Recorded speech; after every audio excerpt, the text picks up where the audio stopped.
നമസ്കാരം. രാമഗീതങ്ങൾ നിറഞ്ഞ ഈ സായം സന്ധ്യയിൽ എല്ലാ സജ്ജനങ്ങൾക്കും സന്ധ്യാദീപത്തിലേക്ക് സ്വാഗതം.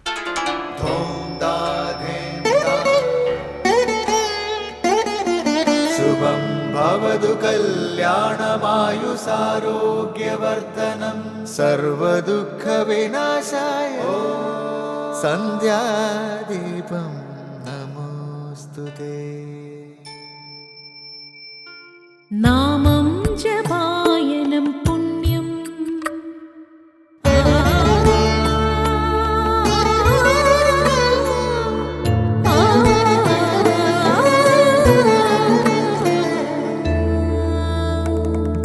നാമം ജപായനം പുണ്യം നിരുപമദീപാങ്കുരം പോലെ സ്വരശ്രുതിലയവരമതുലം ദീവാങ്കണം മോക്ഷസംഗീതസാരം നീളും വഴിത്താരയിൽ ജീവതാരം മന്ത്രാലാപം മായാവിൻ നിൻ പ്രസാദം.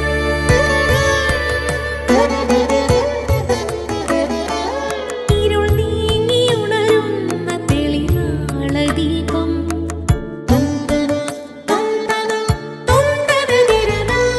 ഇരുൾ നീങ്ങിയുണരുന്ന തെളിനാളദീപം പ്രണവാമൃതം ചൊരിയുന്ന ദീപം. ദീപം ദീപം ദീപം ദീപം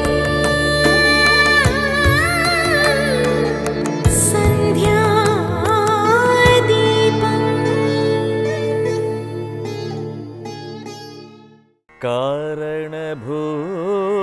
കാരണഭൂതന്മാരാം ബ്രാഹ്മണരുടെ ചരണാരുണാംബുജ ലീന പാംസു സഞ്ജയം മമ ചേതോ ദർപ്പണത്തിൻ്റെ മാലിന്യമെല്ലാം തീർത്തു ശോധന ചെയ്തിടുവാനാവോളം വന്ദിക്കുന്നേൻ. ആധാരം നാനാജഗന്മയനാം ഭഗവാനും വേദമെന്നല്ലോ ഗുരുനാഥൻ താനരുൾ ചെയ്തു.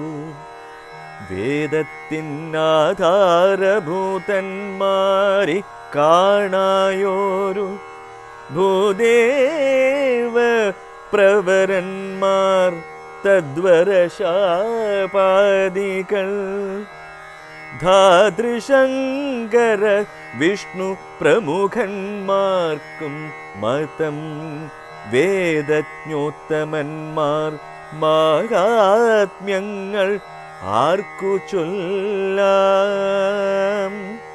പാദസേവകനായ ഭക്തനാം ദാസൻ ബ്രഹ്മപാദജനജ്ഞാനിനാമാദ്യനായുള്ളൊരു ഞാൻ വേദസംഹിതമായി മുമ്പുള്ള ശ്രീരാമായണം ബോധഹീനന്മാർക്കറിയാം വണ്ണം ചൊല്ലിടുന്നേൻ. വേദവേദാംഗവേദാന്താദി വിദ്യകളെല്ലാം ചേതസി തെളിഞ്ഞുണർന്നാവോളം തുണക്കേണം. ധർമ്മമൂർത്തിയാണ് ശ്രീരാമൻ. എൻ്റെ ജീവൻ ഞാൻ വെടിഞ്ഞേക്കാം, ഭവതിയെ വെടിഞ്ഞേക്കാം, ലക്ഷ്മണനെ വെടിഞ്ഞേക്കാം, എന്നാലും എൻ്റെ പ്രതിജ്ഞയെ ഞാൻ വെടിയുന്നതല്ല എന്ന് ഒരിക്കൽ ശ്രീരാമൻ സീതയോട് പ്രഖ്യാപിക്കുന്നുണ്ട്. ധർമ്മപാലനമാണ് അദ്ദേഹത്തിൻ്റെ വ്രതം. നേർവിപരീതം എന്ന് തോന്നിപ്പിക്കുന്ന പക്ഷത്താണ് ലക്ഷ്മണൻ.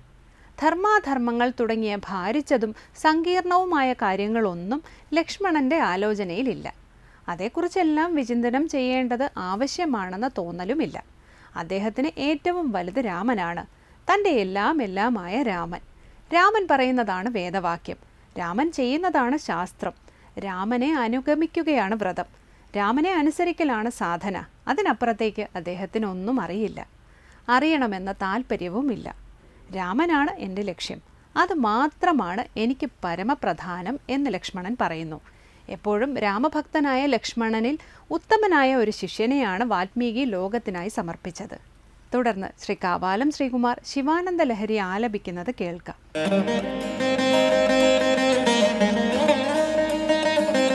സഹസ്രം വർത്തന്തെ ജഗതി വിബുധാഃ ക്ഷുദ്രഫലദാ ന മന്യേ സ്വപ്നേ വാ തദനുസരണം തത്കൃതഫലം ഹരിബ്രഹ്മാദീനാമപി നികടഭാജാം അസുലഭം ചിരം യാചേ ശംഭോ ശിവ തവ പദാംഭോജഭജനം സഹസ്രം വർത്തന്തെ ജഗതി വിബുധാഃ ക്ഷുദ്രഫലദാ ന മന്യേ സ്വപ്നേ വാ തദനുസരണം തത്കൃതഫലം ഹരിബ്രഹ്മാദീനാമപി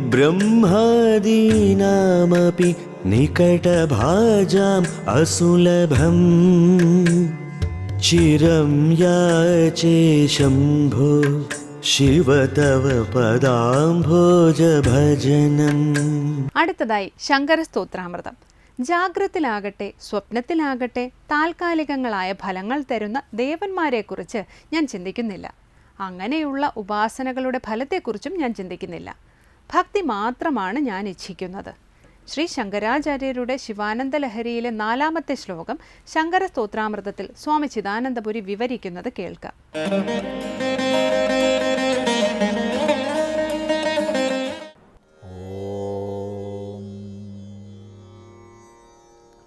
ഗുരുർബ്രഹ്മാ ഗുരുർവിഷ്ണു ഗുരുർദേവോ മഹേശ്വരഃ ഗുരു സാക്ഷാത് പരം ബ്രഹ്മ തസ്മൈ ശ്രീ ഗുരവേ നമഃ. ഓം സദാശിവസമാരംഭാം ശങ്കരാചാര്യമധ്യമാം അസ്മദാചാര്യപര്യന്താം വന്ദേ ഗുരുപരമ്പരാം. ശങ്കരകൃതികളിൽ ശിവാനന്ദ ലഹരിയിൽ 4-ാമത്തെ ശ്ലോകമാണ് ശ്രദ്ധിക്കുന്നത്.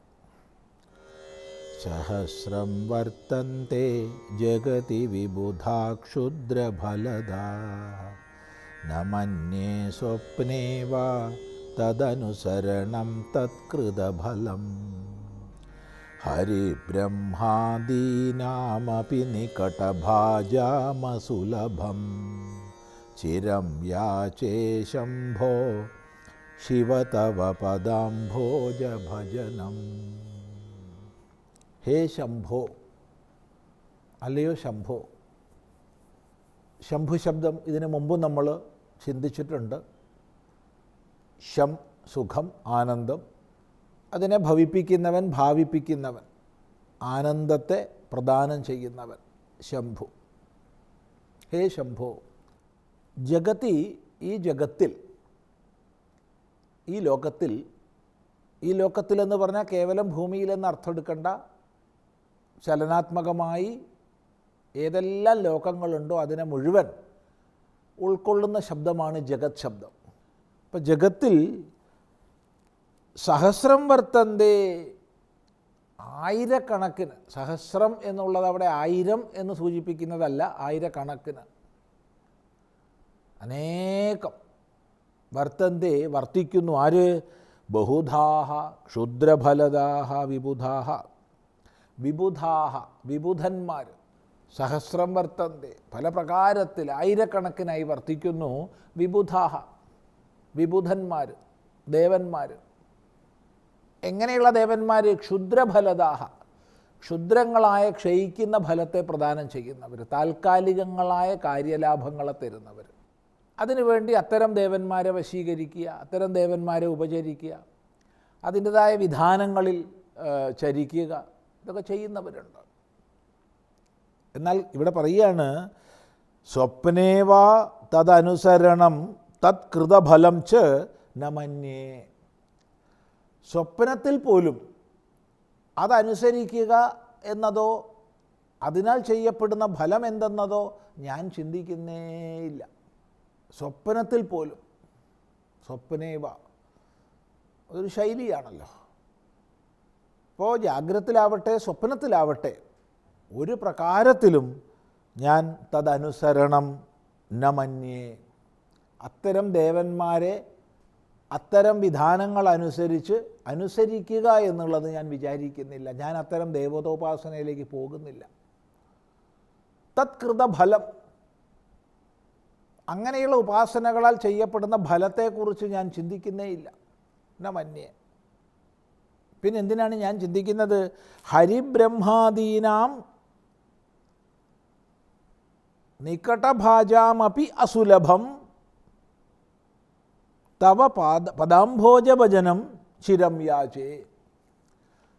തവ പദാംഭോജഭജനം, നിൻ്റെ പദാംഭോജം, അംഭോജം താമര, നിൻ്റെ കാൽത്താമരയെ അഥവാ നിൻ്റെ കാൽത്താമരകളെ ഭജിക്കുന്നതാണ് ഞാൻ യാചിക്കുന്നത്. എനിക്കൊറ്റ യാചനയേ ഉള്ളൂ, എനിക്കൊറ്റ ചിന്തയേ ഉള്ളൂ.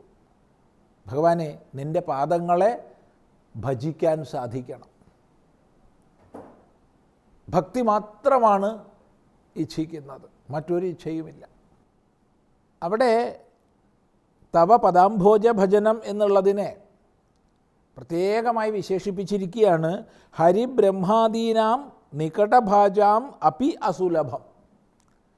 അരികെ താമസിക്കുന്നവരായ നികടഭാജാം, അരികെ താമസിക്കുന്നവരായ ഹരിബ്രഹ്മാദീനാം അപി, ബ്രഹ്മാവ് വിഷ്ണു തുടങ്ങിയവർക്ക് പോലും അസുലഭമാണ് ആ പാദഭജനം.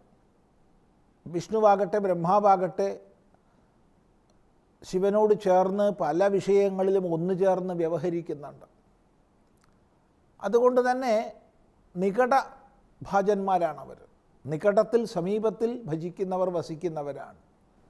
പക്ഷെ അവർക്ക് പോലും അസുലഭമാണ് ഭഗവത്പാദ ഭജനം. ആ ഭഗവത്പാദ ഭജനത്തെയാണ് ഞാൻ യാചിക്കുന്നത്. ഇവിടെ നമ്മൾ ഇത്തരം സന്ദർഭങ്ങളിൽ ഓർമ്മിക്കേണ്ടത്, ഭഗവാൻ ഭാഷ്യകാരൻ ശൈവ സ്തോത്രങ്ങൾ എഴുതുമ്പോൾ തനി ശിവൻ ശൈവനാകും, വൈഷ്ണവ കൃതികൾ എഴുതുമ്പോഴോ തനി വൈഷ്ണവനാകും, ശാക്തേയ കൃതികൾ എഴുതുമ്പോൾ തനി ശാക്തേയനാകും. ഇതുപോലെ ഏത് ദേവതാഭജനത്തിൽ ഏർപ്പെടുന്നോ ആ ദേവതയുടെ ഉപാസകൻ എന്ന നിലയ്ക്കാണ് ശങ്കരാചാര്യസ്വാമികൾ തീരുന്നത്. ആ കാഴ്ചപ്പാടോടുകൂടി പഠിച്ചാൽ മാത്രമേ ധാരണപ്പശകില്ലാതെ നമുക്ക് ഇത്തരം ശ്ലോകങ്ങൾ ഉൾക്കൊള്ളാൻ കഴിയും. അല്ലെങ്കിൽ വിഷ്ണുവെ കുറ്റം പറഞ്ഞോ ബ്രഹ്മാവിനെ കുറ്റം പറഞ്ഞോ എന്ന് തോന്നും. ഇപ്പം ഏത് ദേവതാഭാവത്തെ പൂജിക്കുന്നോ അതായി സ്വയം തീരുകയാണ്. ഇപ്പം തനി ശൈവനാണ്. ഇപ്പം ശൈവനെ സംബന്ധിച്ച് ശിവനാണ് പരമാത്മാവ്, വൈഷ്ണവനെ സംബന്ധിച്ച് വിഷ്ണുവാണ് പരമാത്മാവ്, ശക്തേനെ സംബന്ധിച്ച് ശക്തിയാണ് പരമാത്മാവ്. കാരണം ഈശ്വരൻ ഏകനാണ്, അദ്വിതീയനാണ്, പരമാത്മാ ഏകമാണ്. എല്ലാ ദേവതകളിലൂടെയും ലക്ഷ്യമാക്കുന്നത് ആ സർവേശ്വരനെയാണ്. അപ്പോൾ ഈ ഒരു കാഴ്ചപ്പാടോടുകൂടി വേണം നമ്മൾ ഇത്തരം കൃതികളുടെ ഈ സന്ദർഭങ്ങളൊക്കെ പഠിക്കാൻ. അല്ലെങ്കിൽ ശൈവ വൈഷ്ണവാദി കലഹമൊക്കെ ഉണ്ടായ ഒരു സ്ഥിതി പോലെ വിഷ്ണുവിൻ്റെ കേമത്വം പറയാൻ ശിവനെ താഴ്ത്തി കെട്ടുക, ശിവൻ്റെ കേമത്വം പറയാൻ വിഷ്ണുവെ താഴ്ത്തി കെട്ടുക, ഇത് നമുക്ക് തോന്നും. അങ്ങനെയല്ല. ശൈവരുടെ ശിവനാണ് പരമാത്മാ, വൈഷ്ണവരുടെ വിഷ്ണുവാണ് പരമാത്മാ. ഇവിടെ ശിവാനന്ദലഹരി എഴുതുമ്പോൾ തന്നെ ശൈവഭാവത്തെയാണ് ശങ്കരാചാര്യസ്വാമികൾ സ്വീകരിച്ചിട്ടുള്ളത്. അത് മനസ്സിലാക്കി കഴിഞ്ഞാൽ ഇവിടെ കലഹത്തിന് അവസ്ഥയില്ല. അതുകൂടി സാന്ദർഭികമായി പറയട്ടെ. തുടർന്ന് നമുക്ക് അടുത്ത പ്രാവശ്യം ചിന്തിക്കാം.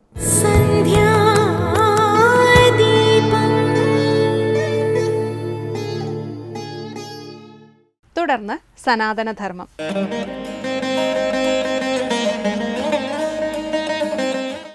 ഓം നമോ ഭഗവതേ വാസുദേവായ. എല്ലാവർക്കും എൻ്റെ പ്രണാമം. ഭഗവതം പറയുകയാണ്, നമ്മൾ പൊതുവേ ഒരറിവുണ്ട്, കുറച്ചു കാലം വ്രതങ്ങളെടുക്കുക, കുറച്ചു കാലം എല്ലാം ത്യജിച്ചുകൊണ്ടൊരു ജീവിതം നയിച്ചു കഴിഞ്ഞാൽ ഉടനെ ഭഗവത് ദർശനം ലഭിച്ചു എന്ന് ചില ആളുകൾ പറയുന്നതായിട്ട്.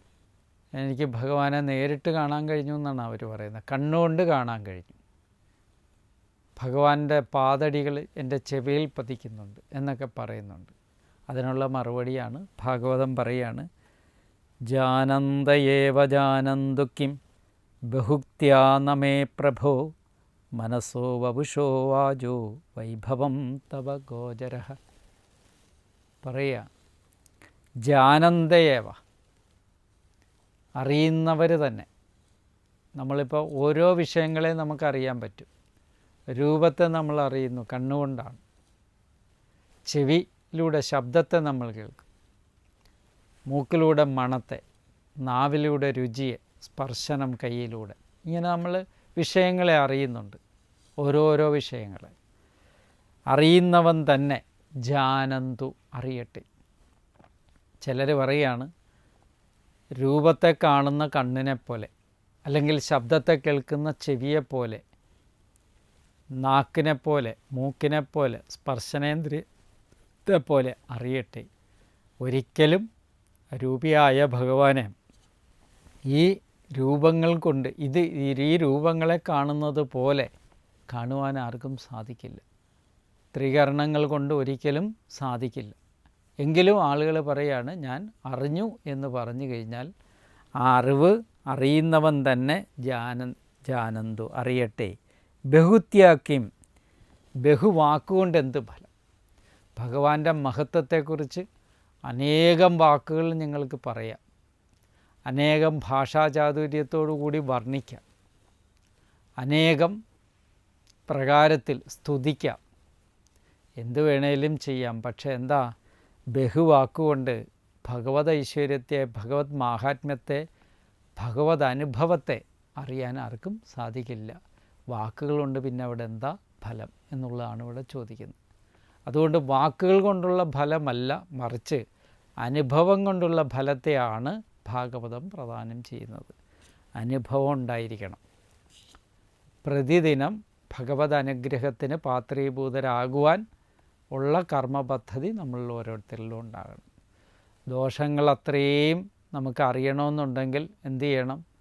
ദോഷങ്ങളില്ലാത്തവരുടെ അരികിൽ ചെന്ന് അവരുമായിട്ടുള്ള സത്സംഗത്തിലൂടെ, അവരുമായിട്ട് കൂടിച്ചേർന്നിരിക്കുന്നതിലൂടെ നമ്മളിലുള്ള ദോഷങ്ങളെ നമുക്ക് കാണാൻ കഴിയും.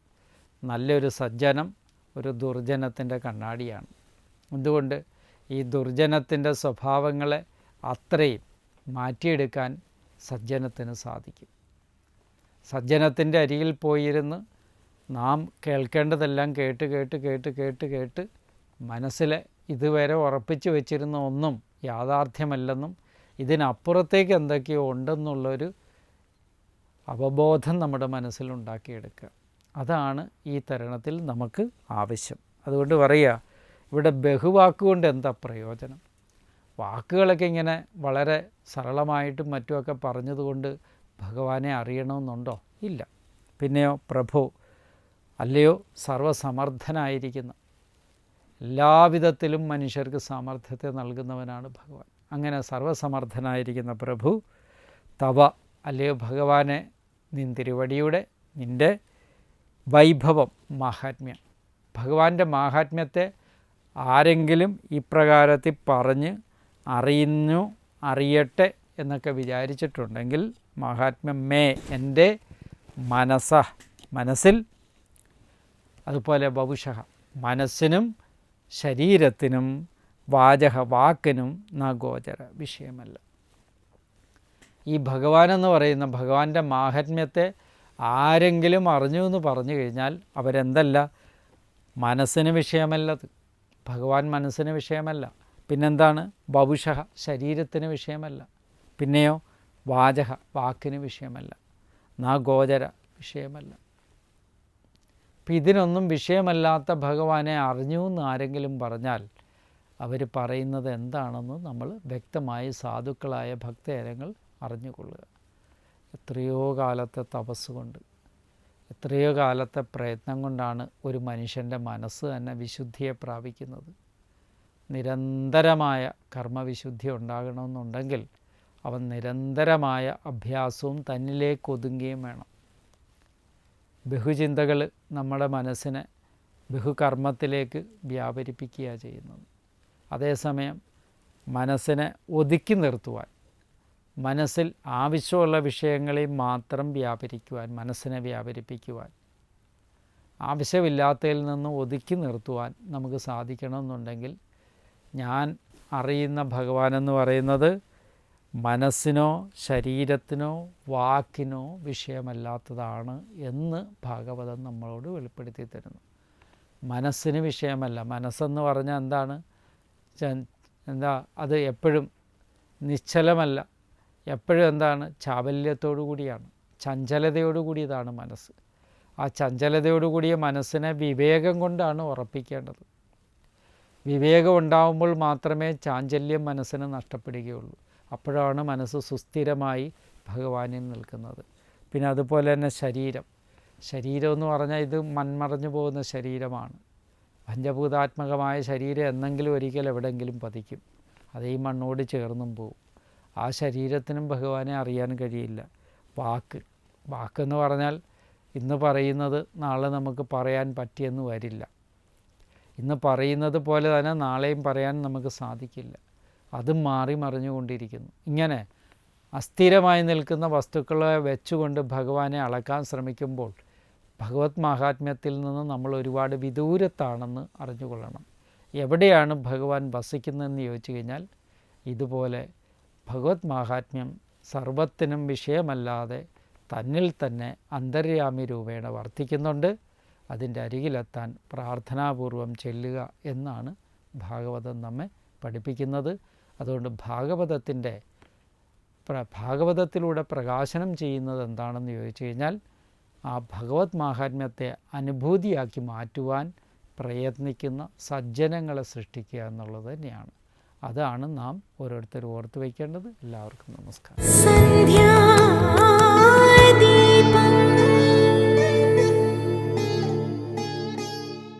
അടുത്തതായി ദീപാരാധനയാണ്. ക്ഷേത്ര സന്നിധിയിലെത്തി മംഗളാരതി തൊഴുത് ഇന്നത്തേക്ക് മടങ്ങാം. എല്ലാവർക്കും നമസ്കാരം.